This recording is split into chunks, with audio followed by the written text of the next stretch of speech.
और आइए अब हम आपको दिखाते हैं ईरान के पूर्व supreme leader Ayatollah Ali Khamenei की विदाई के साथ अब अमेरिका और इजराइल अपना अगला टारगेट फिक्स कर चुके हैं। बीती रात जिस तरह से अमेरिका ने लगातार दूसरे दिन ईरान पर हमले किए और ईरान में करीब 90 सैन्य ठिकानों को निशाना बनाया, अब तो यह तय है कि ये युद्ध रुकने वाला बिल्कुल नहीं।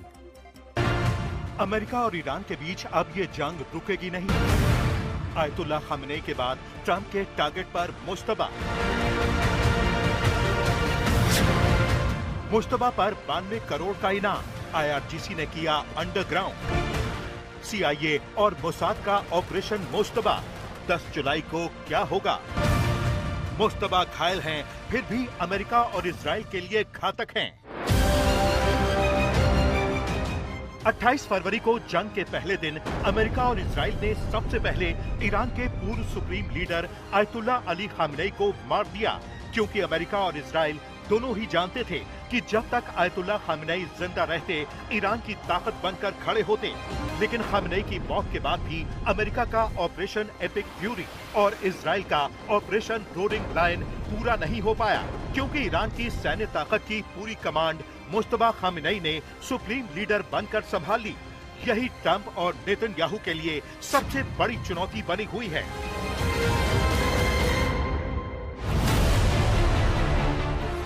17 जून को भले ही अमेरिका और ईरान के बीच डील हो गई, लेकिन ये डील ऐसी है ना तो बनते बन रही है, ना संभलते बन रही है, और इसकी 3 बड़ी वजह हैं। पहली तो ईरान स्ट्रेट ऑफ हॉर्मुज पर अपना कब्जा चाहता है। दूसरी वजह, ईरान किसी भी कीमत पर अपना परमाणु प्रोग्राम रोकना नहीं चाहता और अपना एनरिच्ड यूरेनियम किसी को नहीं देना चाहता। और तीसरी वजह, ईरान चाहता है कि लेबनान में इजराइल कोई भी हमला न करे, और इन्हीं 3 शर्तों के बीच बार बार डील डामाडोल होती नजर आती है।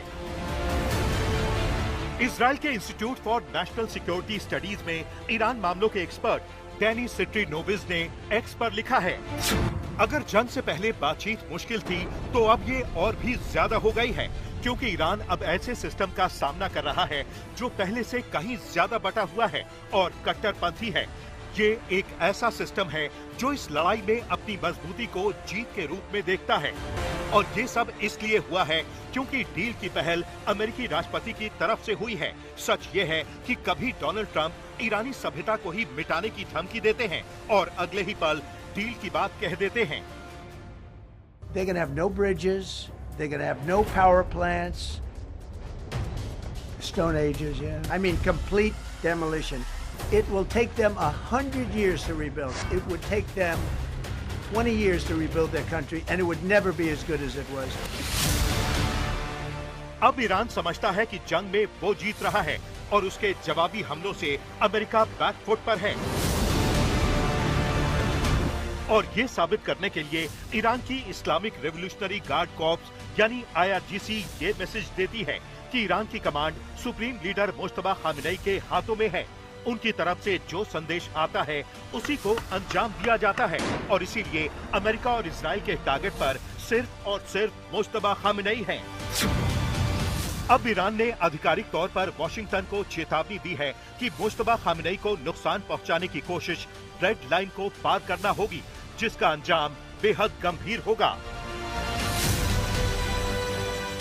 इस जंग में मुश्तबा की रणनीति कैसे काम कर रही है, इससे भी समझा जा सकता है कि मुश्तबा खामनेई ने अपने पहले संदेश में ही स्पष्ट किया था कि जब तक क्षेत्र से अमेरिकी सैन्य ठिकाने नहीं हटाए जाते, तब तक स्ट्रेट ऑफ हॉर्मुज को बंद रखा जाएगा और वाणिज्यिक जहाजों पर हमले जारी रहेंगे।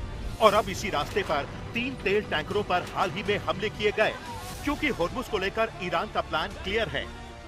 There is a very simple line in Strait of Hormuz.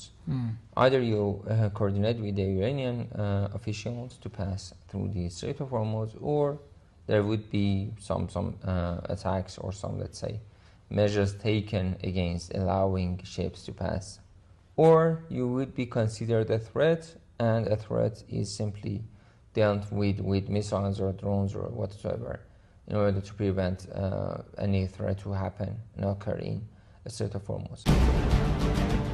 ऐसे में अमेरिका को लगता है कि अगर आयतुल्ला खामनेई की तरह मुश्तबा खामनेई का भी खात्मा हो गया तो ईरान बिखर जाएगा इसीलिए अमेरिका ने मुश्तबा खामनेई को अपने प्रमुख रणनीतिक लक्ष्यों में शामिल किया है और ये एलानिया कह रखा है कि मुश्तबा खामनेई और IRGC से जुड़े दूसरे सीनियर अधिकारियों की जानकारी देने वालों के लिए अमेरिका ने $1 करोड़ यानी लगभग 92 करोड़ रुपए का इनाम रखा है।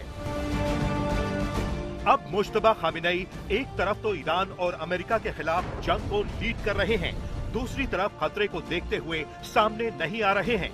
तभी तो 37 साल तक ईरान के सुप्रीम लीडर रहे अली खामनेई के जनाजे में जब 2 करोड़ लोगों के जुटने का दावा किया गया, तब भी मुश्तबा खामनेई कहीं नजर नहीं आए।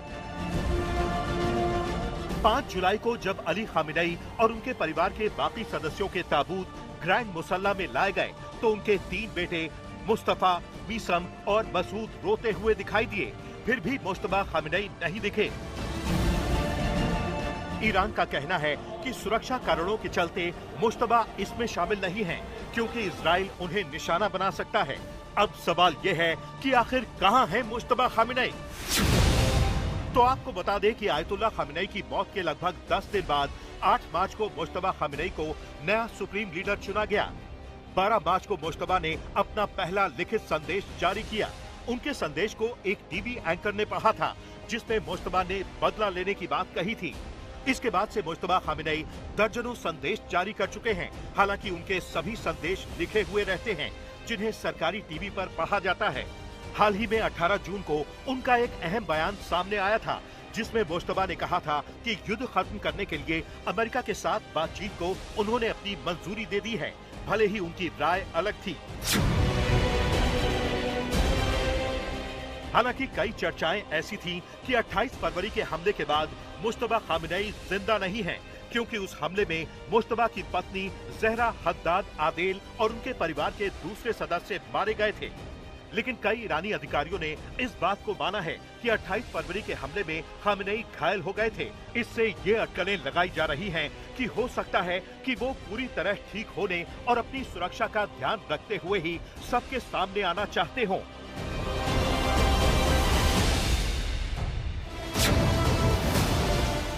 न्यूज एजेंसी रॉयटर्स ने 3 करीबी सूत्रों के हवाले से बताया था कि 28 फरवरी के हमले में मुश्तबा खामनेई बुरी तरह जख्मी हो गए थे। उनका चेहरा पूरी तरह बिगड़ गया था और शायद उनका एक पैर भी कट गया था। हालांकि रॉयटर्स ने ये भी बताया था कि मुश्तबा मानसिक रूप से सचेत हैं और ऑडियो कॉन्फ्रेंसिंग के जरिए सीनियर अफसरों के साथ होने वाली बैठक में हिस्सा ले रहे हैं। इससे पहले 13 मार्च को अमेरिकी रक्षा मंत्री पीट हेग्सेथ ने दावा किया था कि उस हमले में मुश्तबा घायल हो गए थे और शायद उनका चेहरा या शरीर बुरी तरह जख्मी हो गया था। अमेरिकी विदेश मंत्री मार्को रूबियो ने भी हाल ही में कहा है कि मुश्तबा खामनेई जीवित हैं और सार्वजनिक रूप से नजर नहीं आने के बावजूद देश के प्रशासनिक और रणनीतिक फैसलों में पहले से ज्यादा सक्रिय भूमिका निभा रहे हैं। अमेरिकी और इजरायली खुफिया एजेंसियां 56 साल के मुश्तबा खामनेई को लगातार टारगेट कर रही हैं। ऐसे में सुप्रीम लीडर का गायब रहना ही फायदेमंद है।